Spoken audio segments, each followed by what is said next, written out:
Welcome back to Local to Global 1992, and in this episode we'll get to the end of our current broadcasting deals and see whether we're in a position to renegotiate for a better deal, continue the same deal, or just scrap them all together because they've cost us too much money. On that vein, we are in a financial situation. Obviously, we saw at the end of the last episode where we lost just under 12 grand for the month of March. Now, we should be in a much better position this month as we've got a lot less shows because we were still getting the hang of the TV taping schedule. Now, obviously, before we get into what is happening in this episode, please remember to like the video, subscribe to the channel, check out the Patreon as well, and support us in any way that you can. As I was saying, April, we've got less shows to run, so it will cost us less money. We've banked all of our TV tapings into a 4-block, basically.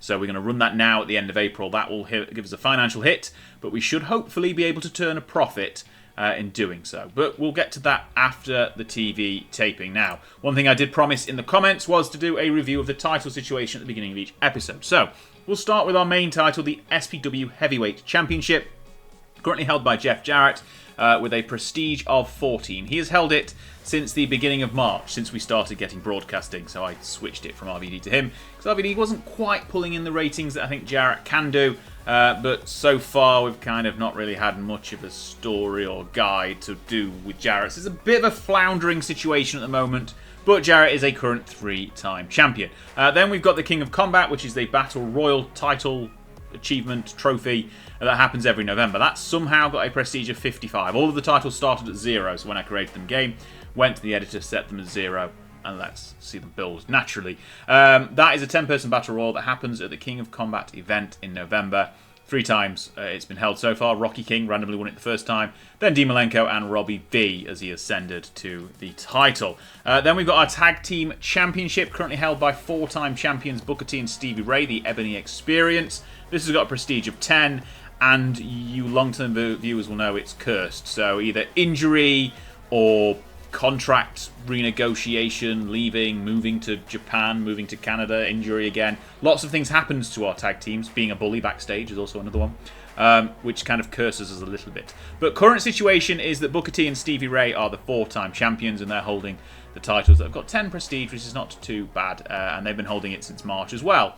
Okay, and then we've got the new title, the Television Championship, has got a current prestige of 2. That gets defended every single week on TV, our TV show Unleashed, which tapes in blocks of 4, obviously. Angus King, or Kane, is the inaugural current champion. He's been champion since the 17th of March, which is 42 days ago, and he'll be defending the title at least 4 times in the first part of this episode, and then another 4 times, whoever champion is, in the second part of the TV tapings at the end of next month. So, we've got TV tapings now for 4 shows. Then, if we go to the availability, then we've got, as we go into April, we'll have High Voltage on the 7th of May, and then on the 26th of May, we'll have the next 4, which is the last 4 currently, bank of shows for Unleashed. I think we've still got 4, because the contract runs out at the end of May, so I'm not sure whether we'll be taping 4 shows, or just 1, or how it works. I'm not sure, because the broadcasting deals, wherever they are, they expire on the 30th of May, so I'm not sure what will happen with those. Anyway, other thing to note as well, the size. So in the Southeast, we've got 28 popularity, a mix across the board elsewhere. So Tri-State, where we were running shows at one point before we got TV coverage, is at 16. Mid-Atlantic and Mid-South, it's all spillover. That's at 11. Great Lakes, New England, 7. Midwest, 6. Southwest, 5. Northwest, 3. And then 1 in Puerto Rico and Hawaii. Elsewhere, we have got 3 in a couple of places in Canada, and 3 in Mexico, and 1 in British Isles, 1 in Japan. So that's the national spillover that sort of just trickles out everywhere else across the game world. Right, I think that's enough building. We'll go into the first bank of TV tapings for the episode. Obviously, it's the end of April now. If you want to play the save from the beginning of January, I hopefully will have remembered to put that download available on the Patreon for subscribers over there. Right, we do need to, however, go through and give people the night off for the TV taping. And apologies, I've got a list of who is here in front of me, so we need to make sure we get rid of the right people. Right, people who aren't booked will be given the night off. So I'm going to go through and make sure I take... Yes, so the long riders aren't booked on this show, but they are booked on the event that's coming up next. And we need to make sure we keep Dave Hebner and Scott Hudson available as well. So the Harris brothers aren't booked. They can both go. Yes.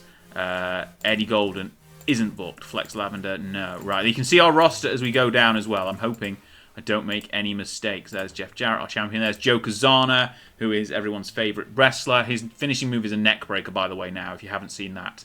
I don't think he's wrestled since I've changed it, but that was one of the comments that was right there in front of me because he broke Killer Kyle's neck in a match, not on our watch, but it happened, so it should have been his neck breaker finisher. Right, Matt Hardy and Matt Hyson aren't booked. Get rid of those. So the Eliminators are booked, so I need to make sure I don't get rid of them. Pitbulls have joined, but they won't be wrestling on the TV tapings. They're going to be wrestling on the first event in May. High Voltage, I believe, is the right one. RVD isn't wrestling tonight. No. Scotty the Body isn't. No. I need to make sure I don't get rid of people who are wrestling, because that would be a bit of a mistake. Right, Tex Slazenger, no. Okay, and then I think it's Dreamer and Stetson shouldn't be wrestling. Okay, right, so who have we got here? 1, 2, 3, 4, 5, 6, 7, 8, 9, 10, 11, 12, 13. 2, 3, 4, 5, 6, 7, 8, 9, 10, 11, plus 2, 13. Excellent, I've done a good job. Whew, that was good content. I hope you enjoyed that. Right, let's go. 113 fans expect in attendance. We'll go to a generic venue once again, and we should still be... Ticket prices are set at normal for this one. I thought I'd changed the events to normal as well, but they're still very cheap, actually. I forgot to do that. I'll remember to do that soon. Booking ideas, we're not going to spend any booking here tonight. Locker room incidents, there's nobody backstage, but hopefully we'll still do a bit. Dean Malenko training. Christopher Daniels and Angus King are talking a lot backstage. That's good. Chris Candido bumming everyone out, moaning. He's been punished by Dean Malenko. And there we go. No locker room addresses. That's the last taping on the 31st of March, the episode number 8, the fourth show of the taping. Right, we're going to do that again. It's a lot to get through 4 tapings. Oh, again, as I've done and I would recommend doing if you're taping blocks of TV and you're pre-booking everything, is drop a number in front of all the segments, because that will definitely help. It might not help you put them in the right order, but it will definitely help you put them on the right show. Okay, I've got to just remember which order I booked things in. I think this one is a post-show, post-match. Doesn't matter. We can drop that wherever we want. We'll drop that before the match. Right, okay. Booking analysis should be that we've just not booked everyone, all the matches that pre-done, and Terrorizing's being used too much. Who cares? He's being pushed in this bank of TV shows. Right, 60 minutes. Let's go. Unleashed. Opening contest, and this one's live, even though it's in the graveyard and it's the first taping, so I'm not sure how that would work, but who cares about that? Terrorizing puts in a good performance with a 20 against Johnny Grunge's 28, a 27 overall. An inverted Indian deathlock gets the job done for everybody's favourite perm, Terrorizing. And he gets the job done in the opening contest. Again, crowd nice and hot going into it. He was poor when trying to improvise his dialogue, though, after the match. And he claims people aren't taking him seriously. Well, get better at improvising your dialogue, and maybe they will. So he's going to show people exactly why they should by getting the job done between the ropes. 22. Right. Good. Fine. Moving on. Christopher Daniels loses to the Night Stalker after a bicycle kick. This is a good victory for Night Stalker. That's Brian Clark, or Wrath, I believe. They've got good chemistry as well, which helped lift the match. 39 rating is a solid one. Night Stalker dropping a 46, which is nicely done. And I say dropping every time like it's a real turn of phrase, but it's just what I say. Angus King then talks about his former friend and partner Dean Malenko being the biggest challenger for his TV title tonight. That gets a 46. And in that match, an excellent match, a 59, sees Dean Malenko become the television champion after 22 minutes and a Texas Cloverleaf.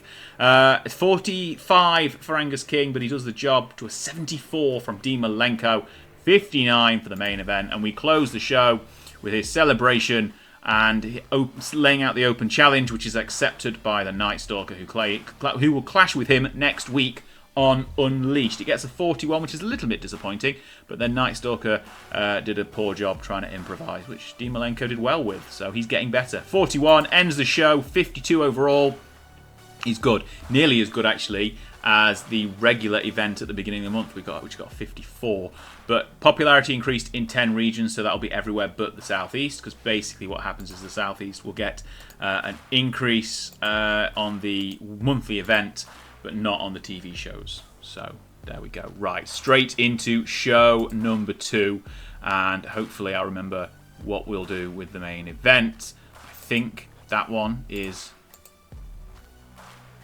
There we go, yes. So Dean Malenko's promo after the match will end the show. We'll get the Eliminators in action. So they're the former tag team champions. And then we'll have Terror Rising in action once again. I think, yes, so there we go. Terror Rising against Tommy Angel will open the show. And once again, 60 minutes. Let's just check. Yep, it's just Terror Rising being used too much. Fine. Doesn't matter. We'll go for it. Start the show. Again, we don't know about the attendance yet, but it should be over 100 for this bank of TV tapings. Terror Rising slowly getting a better improvement in in-ring performance at 22, but he gets the victory over Tommy Angel in the opener, puts the 37 on the board, which is not a bad way to start the show. Again, the inverted Indian Deathlock does the business for Terror Rising, and then he grabs a microphone and he struggled when going off script. But after his latest victory, he tells the fans that they can boo all they like, but he'll soon be the face of this business. I've got a terrible Triple H impression. But there we go. 31. Not bad. Still got a white-hot crowd. Moving on. Saturn and Cronus want their titles back, and they put the tag team division on notice for total elimination. Everyone enjoyed going off script, and he got a 37, which is a good solid rating. Then the Eliminators defeated Johnny Grunge and Christopher Daniels with a total elimination on Grunge. Solid performances in ring from the Eliminators, and Daniels is up to a 27, which is really good. He was down in the low teens when he started. A 40 rating is a really good, promising segment. Match rating, rather. Crowd down at 12 was a little bit poor, but it doesn't matter. We then get the main event, which surprisingly only gets a 56. 75 from Malenko, a 49 from the Night Stalker. But Malenko defends his TV title in just under 16 minutes, again with the Texas Cloverleaf to finish the job. The TV Championship may not have much history, but it does have a history of being defended every single week, and Dean Malenko will keep that going. He's loving going off script at the moment and performed really well. A 52 rating for the end of the show segment, and he gets a 51 overall, which is nice consistency. I think having Malenko as champion of the TV and on every main event of the TV show is really going to help our show ratings. Dean Malenko, Chris Candido and Brian Lee are going to a huge row backstage. Again, there's only 13 people backstage. Why are they getting into fights? I'm not sure. Moving through to taping number 3, and again, we'll have Dean Malenko in the main event, this time against Chris Candido, even though he's arguing with people backstage. Angus King is going to be in action for the first time since losing the TV title literally moments ago. But that is the situation we find ourselves in as we get through the third tape. We've only got the fourth taping left. It's a long night, 4 hours of TV taping, and I apologise for anyone in attendance seeing too much Terror Rising. We're going to drop this one into an advanced storyline. Again, I should take more care with my storylines and actually use them properly, but at the moment it's all in my head and all on these videos and not in game, so I make no apologies. Right, taping number 3 is underway with Terror Rising once again getting a victory, this time against Brian Lee after the pedigree. Make it make sense, because it doesn't. 23 for Rising, 43 for Lee, gets a 39 segment rating overall. I'm hoping that Terror Rising is slowly increasing his popularity and getting over a little bit with all of these victories, but we shall see. 39 in the opener, and then afterwards again, did not do well without a script to follow. Another win, and he calls out Dean Malenko to put the TV title on the line next week. I bet you saw it coming, didn't you? Pushing him throughout this taping block. But after losing the TV title 2 weeks ago, Angus King is an angry man, and he'll take it all out on whoever steps in the ring with him tonight. He struggled a little bit going off script, but he still gets a 49, and the crowd is very hot. Then, breathe. He defeats Christopher Daniels with a choke slam. 39 rating's not bad. Again, Daniels at 27 is good. King at 40 is still really strong. Good, solid co-main event, middle of the card match. And then the main event itself is fantastic as Dean Malenko defeats Chris Candido in an absolute clinic. Gets a 66, which has got to be up there with some of our best matches of the company, and it's just a throwaway TV title match. But Malenko does the job that he's been assigned, and he gets a great victory. A 75 for his performance, a 39 for Candido.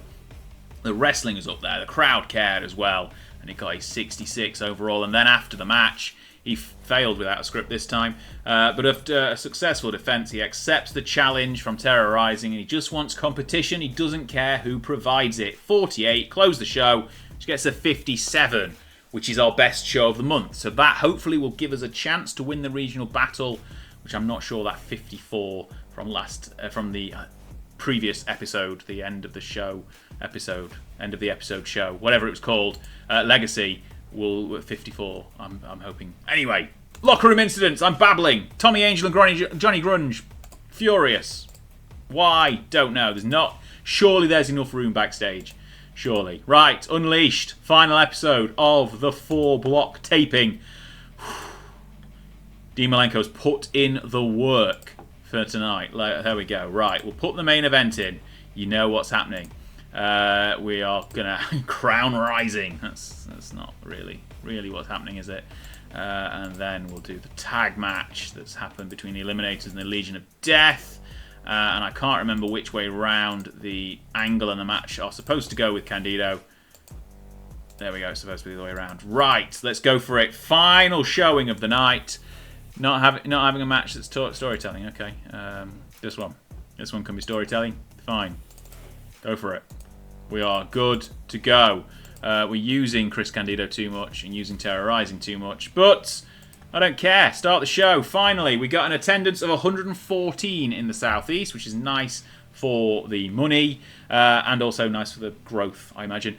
Chris Candido gets a victory in the opening contest with his diving headbutt over Christopher Daniels again, putting in good performances, both of them. Not quite as good as they put in earlier in the night. But still really good. 32 to open this part of the show, which is good. We then move into an angle where Chris Candido worked the crowd really well. And after a good showing in the TV title match a few weeks ago, victory tonight. Candido believes he's being overlooked, but he knows there's only one way to stop that from happening. I don't know what that one way is, but he does. So we'll see. 44, good. Next up, the Legion of Death against the Eliminators. This one was a tag title match not too long ago.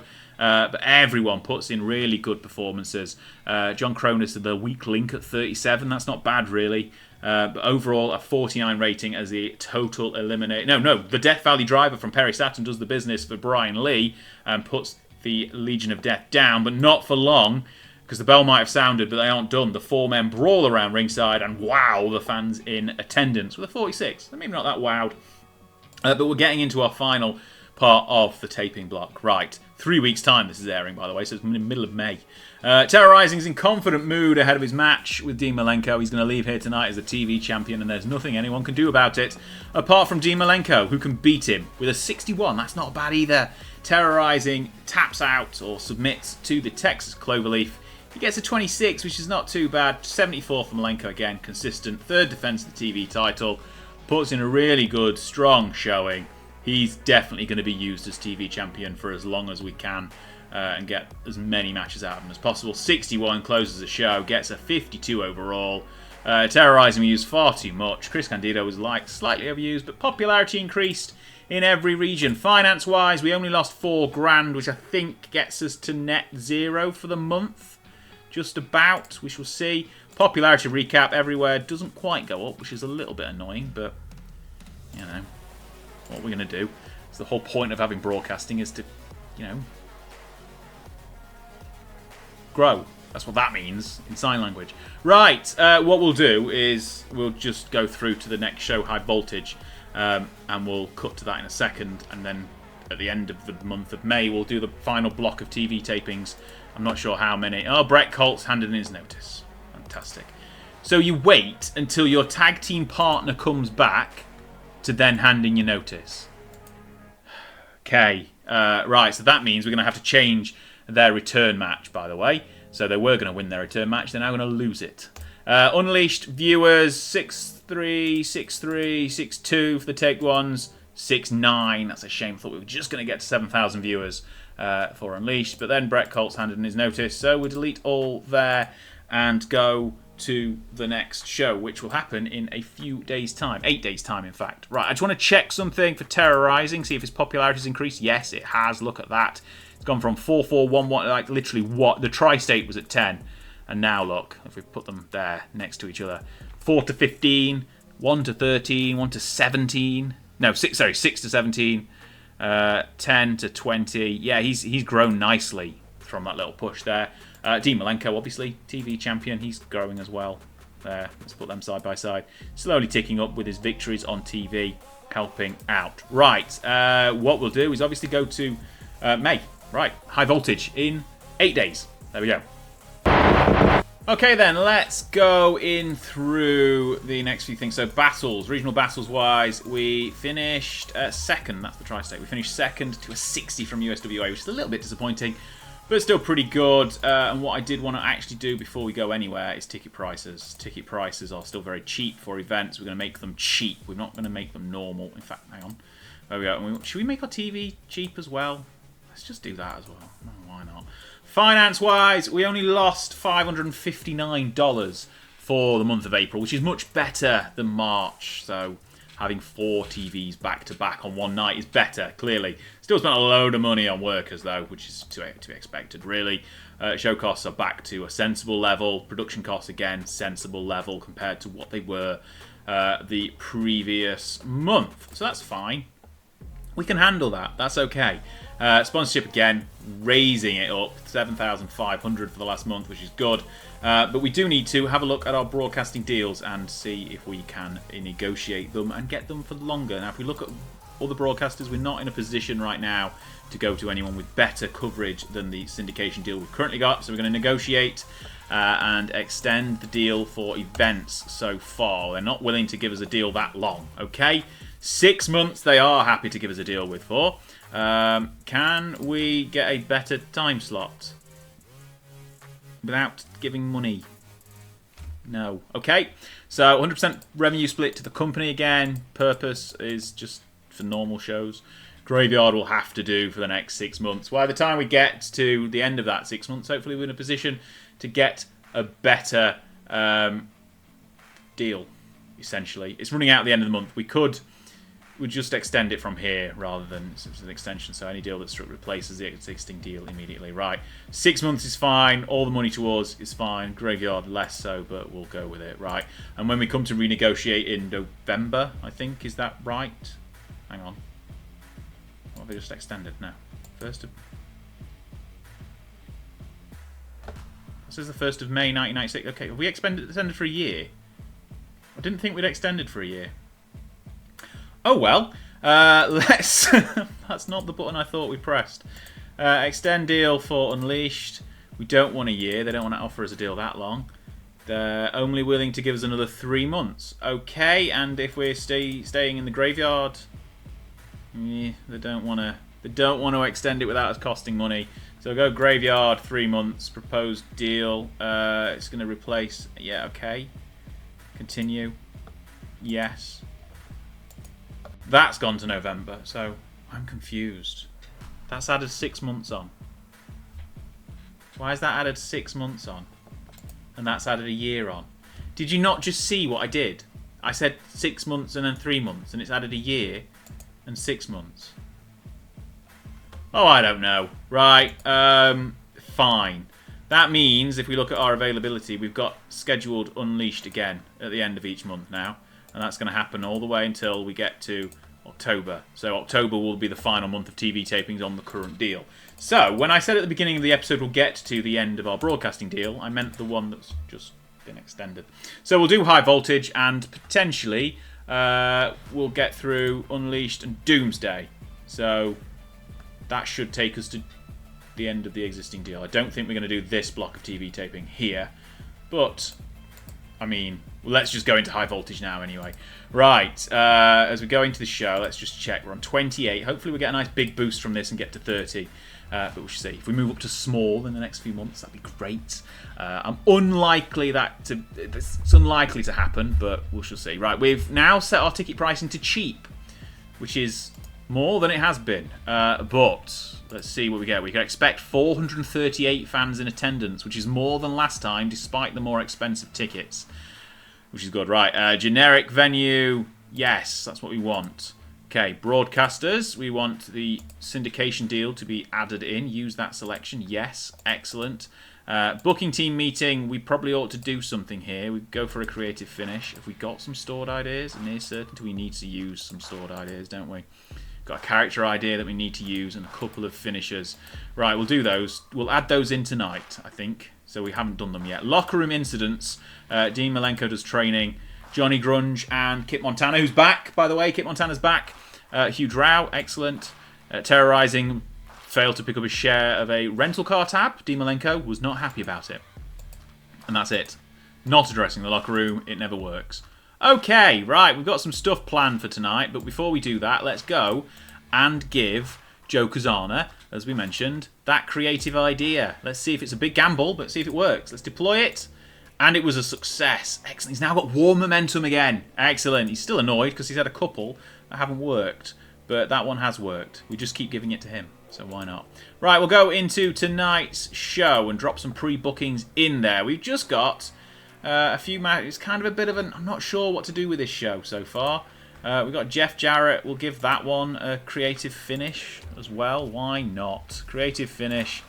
We'll give it the safe bet. Safe bet on near certainty. Which one's more challenge? I don't know. We'll just give him that one. Okay. Jeff Jarrett can defend his title in the main event.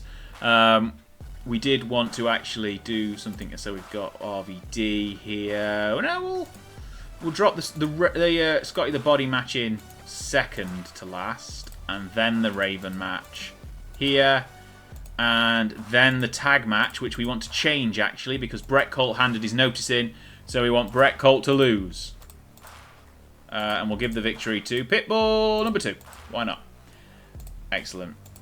It's a shame because I like the Long Riders. They obviously were tag team champions when Kit Montana got his injury.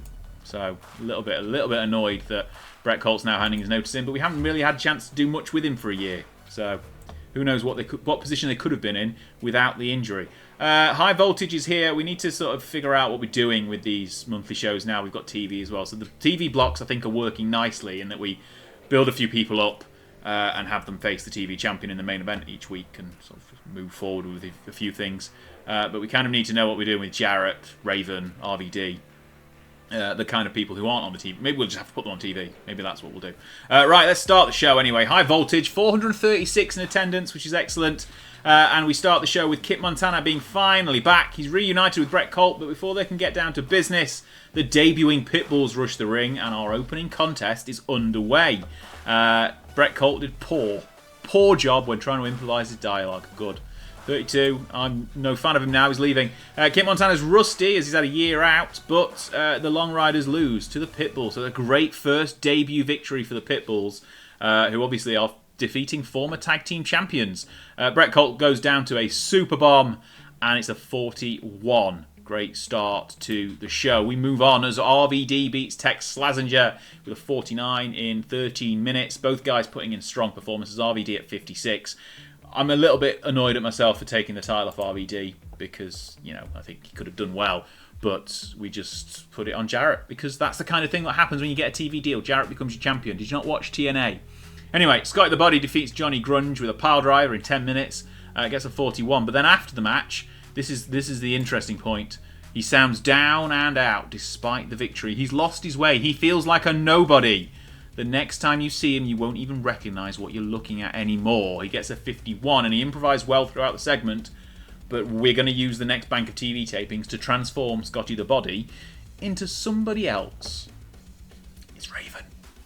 It's Raven.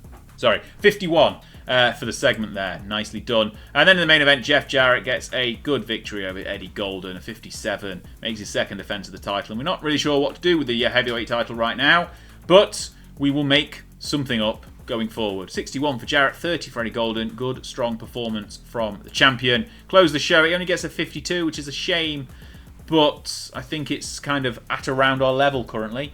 Pitbull 2 was used too much, but show increased popularity in 11 regions, and we shall see what it did there. We made some money on the show. Moving the ticket sales up, ticket prices up to cheap has definitely helped. We've made some money on the show. Post-show finance is up to 12 grand. Excellent. Popularity recap. Gone up in a few places, not in the southeast though.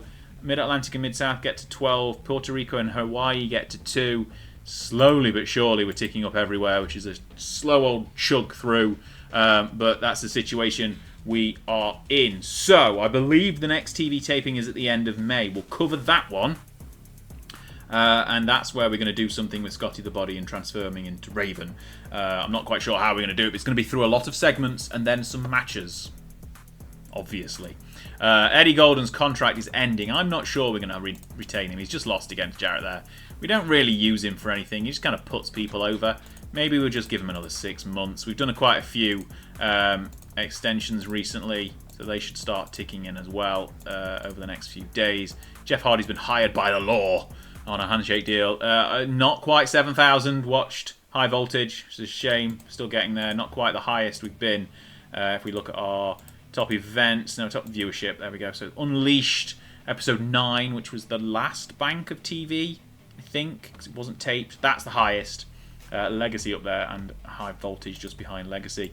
Event-wise, Glory Road 95 is still the best. What about this year? Yes, that's 69 for the overall show. It's the best one we've done this year.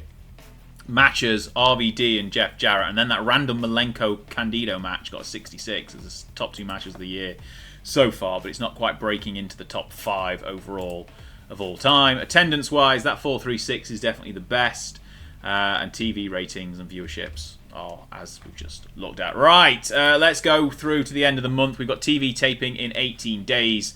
That's when you'll see us again next, and we'll have another bank of 4 episodes of Unleashed before we get to Doomsday in June. Okay, we are back for more rapid-fire TV taping, and our first one of the night, 13th episode of Unleashed, is ready to go. Again, we're in the Southeast, in a generic arena, all the usual stuff going on. We've got 3 angles, 3 matches, 6 segments in total. Again, that's the format for all the shows. It takes an hour. Let's go into show number 1.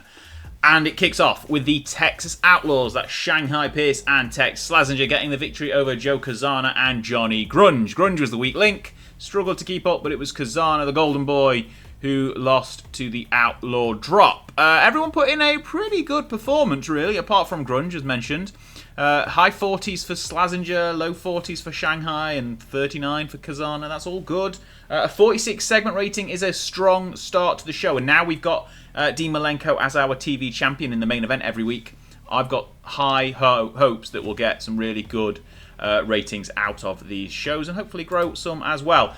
We then go to see Kip Montana. He's back and he wants more gold in SPW, obviously a former tag team champion. And if Brett Colt isn't good enough, obviously Colt lost the match on the recent event earlier in the month. To hold up his end of the bargain, then Kip will go alone. He's not the only one going alone tonight, as Colt will be in singles action anyway. But Montana is rusty, but he gets the victory with a fall-away slam over Christopher Daniels, who's been brought in to do the job, clearly, because that's what he does. 34 for the segment, 35 for Kip's performance. Obviously, once he's back from once he get rid of his rustiness, that should hopefully go into the 40s. But that's a nice, strong return to form. Obviously in the singles division, as I mentioned earlier, Brett Colt has handed his notice in, so lovely. We then cut to the former Scotty the Body, dressed in a grungy outfit, old denim shorts, leather jacket, and he's walking through some dimly lit streets of a nondescript location. He walks past a few homeless people before addressing the camera. Scotty is a nobody, but I'll make him a somebody once again. Quote the Raven, or quoth the Raven, nevermore. He's now Raven, if you've not noticed. He's not Scotty the Body anymore. He's gone mid-90s grunge. It's Raven.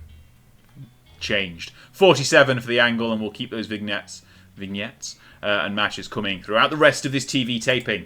Up next, Dean Malenko back in the ring is a proud TV champion, and the open challenge remains open. Anyone can step up and face him for the title. It gets a 49, and stepping up tonight is Brett Colt, who loses because he's off his game and he's leaving. But Dean Malenko drops a 75 in-ring performance once again. The rating of 57 in the wrestling side of things, the crowd with a 35, and overall the match gets a 56 for Malenko's 4th defense of the television title to end the show, when we get a 52, which Sits nicely alongside was it High Voltage? It's a while. I'm sure it's High Voltage, the show in May.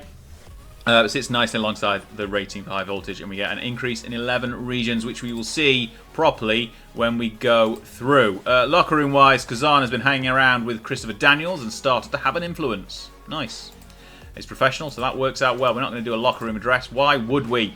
Right, that was a 52. Let's drop in for our next TV taping. The next block of TV, and we've got RVD on this one. It's going to be called RVD as well, so we've made some changes to some people's names. Right, I'm not sure if that's yeah, that's the end. Put that one to the booking sheet to line that up, and then the Malenko match. Then we're going to have a Don't Trust Raven segment. Yep. And we will have RVD making good light work of Brett Colt in his final appearance. And there's Kip Montana once again in action. We're at 60 minutes. We've got no storylines being advanced, so we'll just cheat a little bit and advance the storyline here.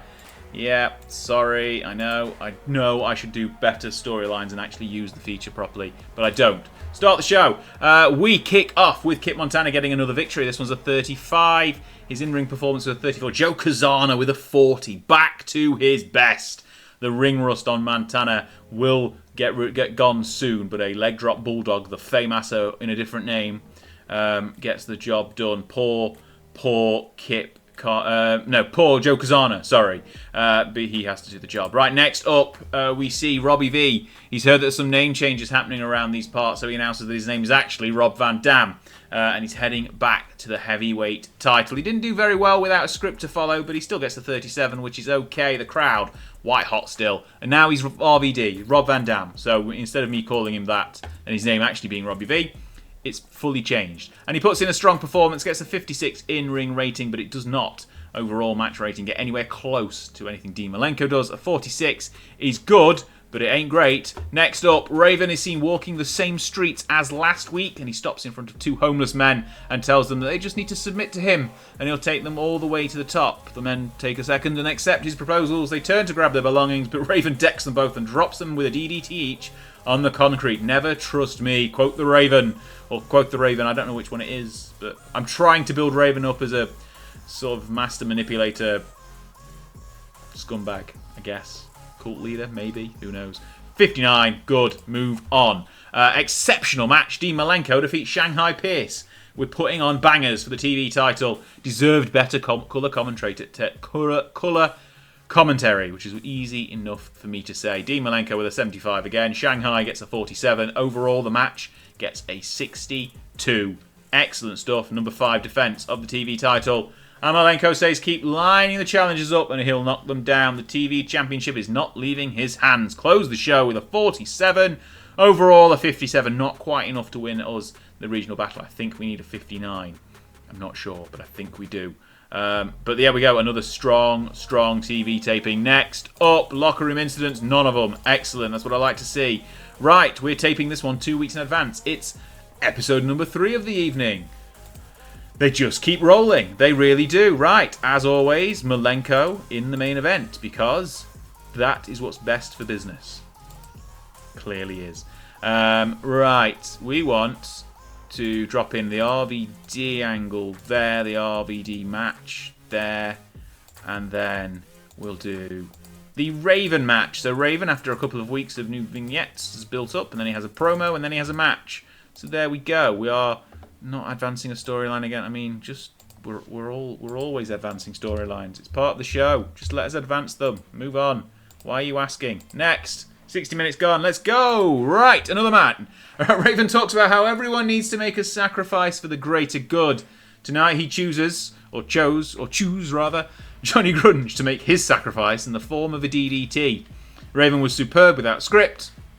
Segment deserved better colour commentary, but it got us off to an incredibly hot start. A 64.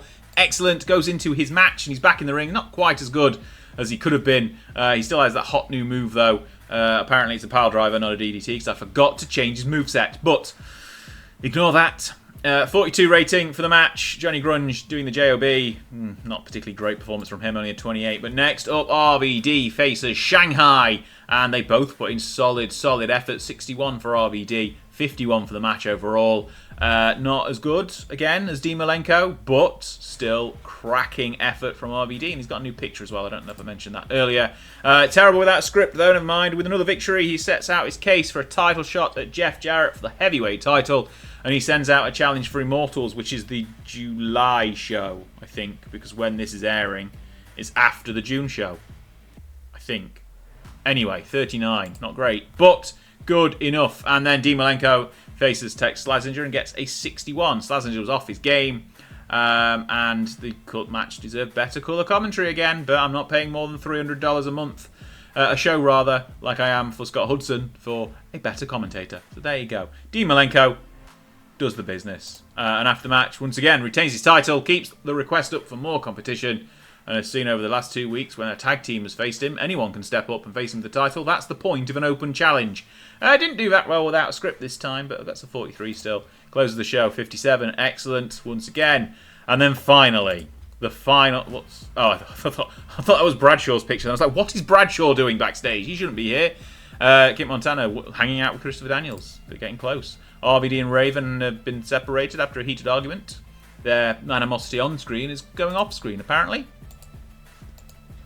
Good job. Right, let's quickly, whilst we're here, find Raven and update his moveset. Let's find, we don't want that. Has Raven got... Switch to Raven... No, what? What have I done there? What's happened? Even flow DDT, there we go. Raven's moveset is in. Excellent. Let's go. Let's do that. He's got a DDT now as his finisher. So that should hopefully be the DDT that he uses at the end of his match against neck-breaking Golden Boy Joe Kazana. Right, Malenko in the main event once again, and as you probably would have expected, it's Kit Montana who faces him in that one. Then we'll go to RVD. We've got an absolutely stacked TV show with Raven, RVD, and Malenko all in matches. They are 3 former heavyweight champions. We still haven't advanced a storyline. Let's advance one here. Again, we're cheating, I know. I don't care. I don't use storylines properly in the game. Don't hate me. I'm sorry. Let's go for the final episode of the TV taping. Let's see how many people are in attendance. 134. Obviously, we've moved down the ticket prices from normal to cheap to match the event, so we should still get a lot of money for this. But ahead of his next match, Raven tells the fans that nobody in the roster deserves anything. Nobody deserves a championship belt or even a title match. Not even Raven himself. But that doesn't mean he won't take them anyway. He's just talking absolute codswallop and nonsense. But he gets a 58. Well done him. And then he has a match with Golden Boy Joe Kazana. And both men put in sensible performances. 40s, not too bad. Raven gets the victory with his even flow DDT now, obviously, because that's what he should have been using in the first place. I just didn't click save. 38 for the match. Could have been better. Glad I put it on first. RVD and Tex put in another classic performance. Gets a 48. RVD basically just having the match the next week on from Malenko. So that's just following suit, I guess, and slightly lower performances. But a 48 is not bad. And then he heard what Raven said earlier and knows that he deserves another title shot regardless of what he has to say. And he'll have it against Jeff Jarrett at Immortals in a while. But that's just the taping schedule. Struggled going off script. Still got 46. That's okay. In ring though, Malenko does his business. 61. Beats Kit Montana. The rust has gone after all that. One night. That's all it took. Well, I suppose he had a match the other week. But yeah, there we go. 4 matches in one night. Gets rid of the ring rust. Excellent. 44 for him. 76 for Malenko. You can't get better than Malenko as the TV champion workhorse. Defense number 7. Nothing happening there. 61. After the match, victorious again, lays the TV title down in the centre of the ring and declares that the open challenge will continue. He'll keep the wins coming until the TV title is bigger and better than the heavyweight title. 45, and who's going to stop him? Who's really going to stop him, let's be fair. 57 again, solid run of shows. Another bunch of popularity, hopefully. Made a loss of 4,000, which lines up with what I was expecting, I think, going into the show, which means we should clear about $1,000 in profit for the month of May. So back to profit again. The experiment is working. Popularity recap, up to 29 in the Southeast, 17 in the Tri-State, a couple of 8s, a 7, a 4, a 6. Everything is coming up nicely. That Southeast bonus has finally come in at 29, Tri-State 17. Good job there. Right, what we'll do is, obviously, we'll go through until our next show, which is not Immortals, it's Doomsday, I think. But that doesn't happen in 2 days, that happens at the first Sunday of June, so we've got a little bit to simulate through first. We'll obviously do a bit of a recap of the financial situation when we finish the month as well, ahead of the next show. But until then, I'll see you in a second as we check the mail and realise that the viewing figures have come in and we've finally topped 7,000. 7,593. Wow, that is impressive. Right, we'll be back in a couple of weeks in game and a couple of seconds in this video. Okay, then we are close to the finish line and we've got some news to go through and some emails and whatnot to look over before we get into the final show. Brett Colt's left. Obviously, he told us he was leaving, so he did. Tommy Angel is also injured. He's whiplash on his neck from an SMW TV show. Should probably be back to full fitness in a couple of days. Southeast Regional Battle, we came second, which is what we thought we would come. No bonuses or penalties there. TV ratings are still going up, even with a taped show. 7,630. Excellent. Then we've got some contracts ending. Stetson, who we aren't going to renew. Hawk and Duncombe, so Bradshaw and Bobby Duncombe. Again, Bradshaw's a pain in the backside, so we might just let them expire as well. Night Stalker, now I've been impressed with him, but he costs a lot per show. And I've been kind of weighing up whether to bring in Chris Jericho, for example, who would cost 30 per show, plus 100 on travel.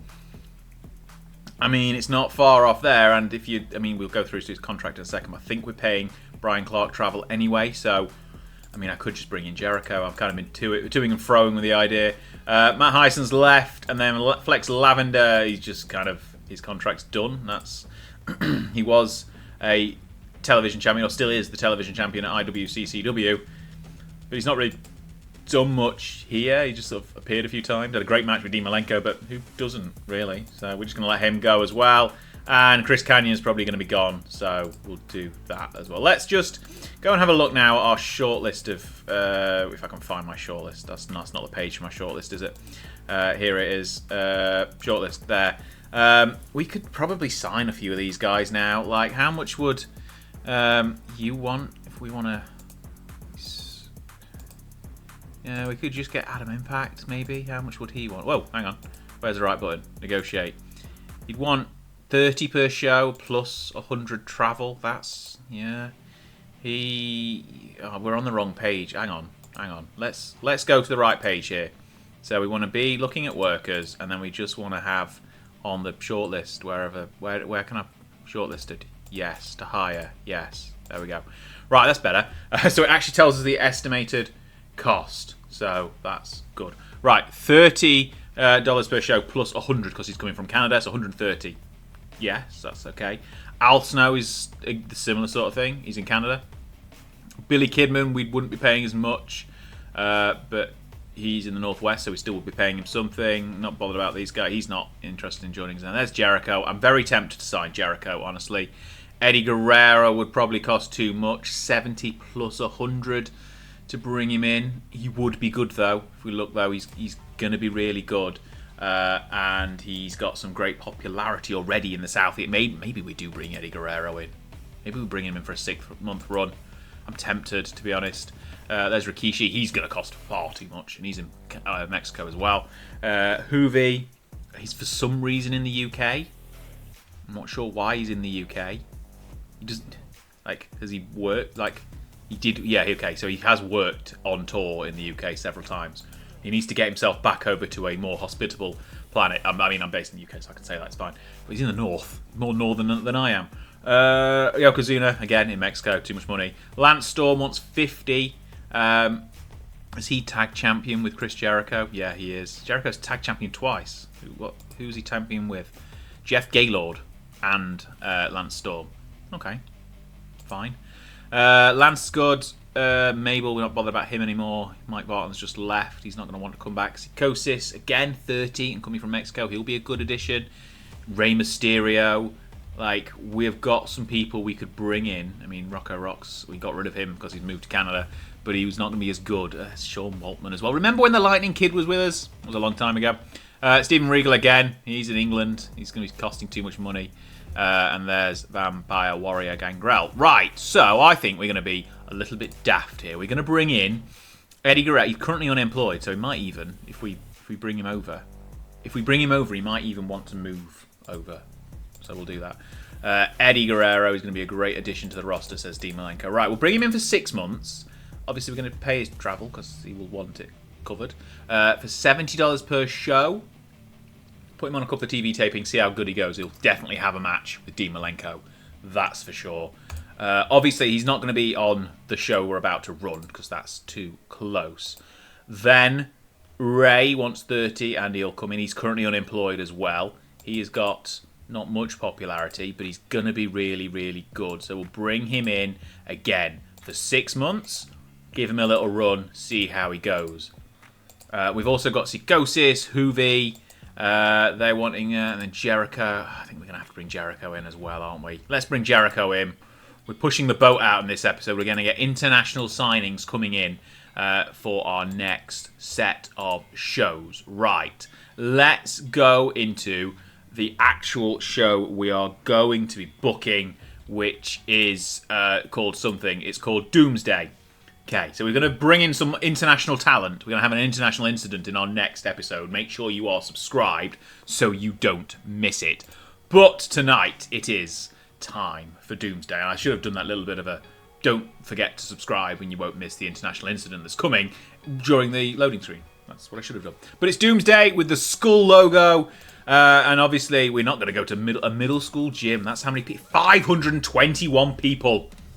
We're going to get a lot of people coming in. We're going to go with a generic again because I just like doing that. It fills things up. Finalising broadcasters. Yes, we want to be broadcast on that syndication, small syndication network, which we apparently have got for a year now. So I still don't know how that worked. Booking team meeting. We're now up to 172. We definitely want to buy some, spend some money there. Some creative energy there, rather. Creative finish. Shanghai Pierce. Yes. Okay. I'm sure he'll win at some point. And then a character idea as well. Not just for Joe Kazana, but maybe we'll do it on him anyway. Maybe we'll do it on Raven and see if we can get Raven a bit more momentum, even though he's got loads of momentum already. But we'll do that. Right, backstage, Chris Kanyon, who's leaving, got into a heated argument with Dave Hebner. Thanks. Dean Malenko does lots of training. Eddie Golden has been getting ribbed a little because of how much he started being influenced by Kip Montana. That's not a bad thing. He's cute. Kip is cute. There we go. Oh, Bradshaw, you are going, aren't you, mate? Yes, he's pulled a rib on Chris Candido, nearly led to a fight. Wonderful. Bradshaw, glad I had him in on the roster. I mean, he can cut a decent promo. Right, we've got 8 segments pre-booked. I've got no idea how much we're going to look like on time, but we'll go through them all the same. Right, can't start the show. Oh, yeah, right. We've not put it there. Hang on, we can't start the show. Right, we'll do the Jarrett promo at the end of the show, and then he'll face Brian Lee in the match that should have happened last time, I think. I think it was supposed to be last time. Don't quote me on that. Raven will be in action against Tommy Angel. We've also got the tag team title match between the Ebony Experience and the Eliminators. If we can click on the right button. There we go. Yes. And then we've got this match here with the people's favourite tag team. I'll show you who that is in a second. And then the Hardy Boys are in at the opener against 2 people who... Oh, we've gone over by 4 minutes. Okay, that's because we've got too many matches on the card. Drop a minute off some of the earlier card matches. Just 1 minute, I think. Should be able to get us through. Even off that. No, do we need it? We need that one to be slow. Build. Drop a minute off that one, and then we can drop a minute off the Jarrett Lee match as well. Why not? Right, that should get us there. Booking analysis. Tommy Angel is injured. Well, Raven can protect him, I guess. Protect. Where is he? Protect. You.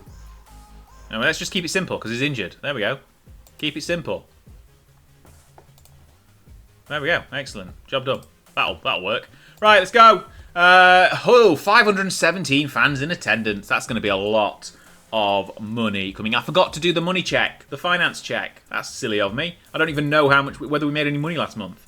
Anyway, we'll make some money this month, that's for sure. The Hardys win the opener against D-Lo, Ace Brown, and Flex Lavender, who is leaving. For some reason, Ace takes the pin, even though Flex is the one leaving. Never mind. He is down with the Brown, and he was off his game, was Flex Lavender. 33, not too bad as an opener. Tommy Dreamer, man of the people, welcomes Joe Kazana as his new tag team partner. The people's favourite tag team, name to be confirmed, are in action next. Dreamer does well with that script. Kazana, less so. But it's the comment section's favourite wrestler and the people's favourite wrestler, Tommy Dreamer and Joe Kazana, in tag team action, and they beat the Texas Mustangs, who are leaving, so that's fine. Robbie Duncombe Jr. is defeated with a neckbreaker DDT combo, and that is okay, I guess. 33. Bradshaw's still rusty. I mean, he's not going to get any better, is he? Right, we're getting rid of him, it's fine. I'm not going to make the mistake of signing Bradshaw again for a third time, probably. Who knows? Next up, an actual good tag team. The Ebony Experience defeated the Eliminators in 16.5 minutes. Perry Saturn went down to the Towering Inferno. The Ebony Experience make their third defense in this run of the tag team titles. Good chemistry all around. Good tag team specialism all around. Solid in-ring performances. Gets a 46 overall. Excellent. And then the Ebony Experience can see a lot of tag teams building records and looking to challenge for the titles. They just need to step up and face the brothers for the gold. No excuses needed. 51, both Booker and Stevie did well without a script and improvising nicely for the crowd. 51, good. I'm not convinced this show is going to get great ratings, though, because we've not got Dean Malenko in it. Raven takes light work of Tommy Angel, 7.5 minutes, 7.50, sorry, with an even flow DVT. Despite keeping it simple, the injury still took a toll on him. But Raven benefited from a hot new move, and we got a 45 segment rating, which is okay. We're going to have to rely on Jeff Jarrett bringing the goods against Brian Lee, I guess, and he doesn't. A 48. This is a poor show. This is a down show. Never mind. We didn't have anything building into it, and even though they had good chemistry, it didn't really make a difference. Figure 4 leg lock gets the job done for Jarrett, who makes his third defense. This is a bit of a lull show because next time at Immortals we'll have Jarrett and RVD going to war. We maybe even have Jarrett on TV beforehand. That might be interesting. 48, not great. 60 though for the end of show segment. He accepts the challenge from RVD, makes it official.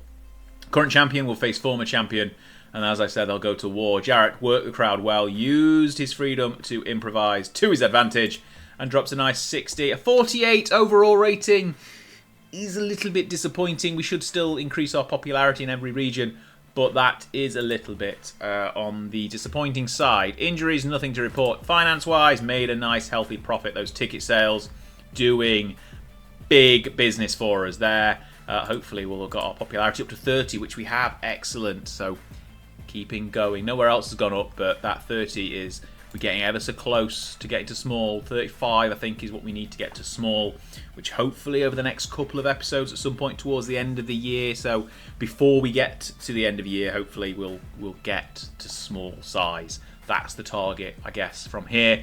But now we'll do a quick... We'll have to look at the finances for last month because I forgot to do so, and I know that's something I find really interesting. Whether anyone else finds it interesting or not, I don't know. Mabel and Mike Barton are going elsewhere. Matt Hardy doesn't get it, according to Brian Lee. Well, screw you, Brian Lee. 7,590 people have watched Doomsday live on syndication. Does that get it to the top of the most viewed shows? No. Even a taped episode of Unleashed did better. Look at that. Right, finance-wise for last month, we made 1,134. So I said we were on for making $1,000, which is good. So that 2-month blip, while we sorted out, we paid for all the production upgrades and then sorted out our schedule and our taping schedule for the TV show and everything like that.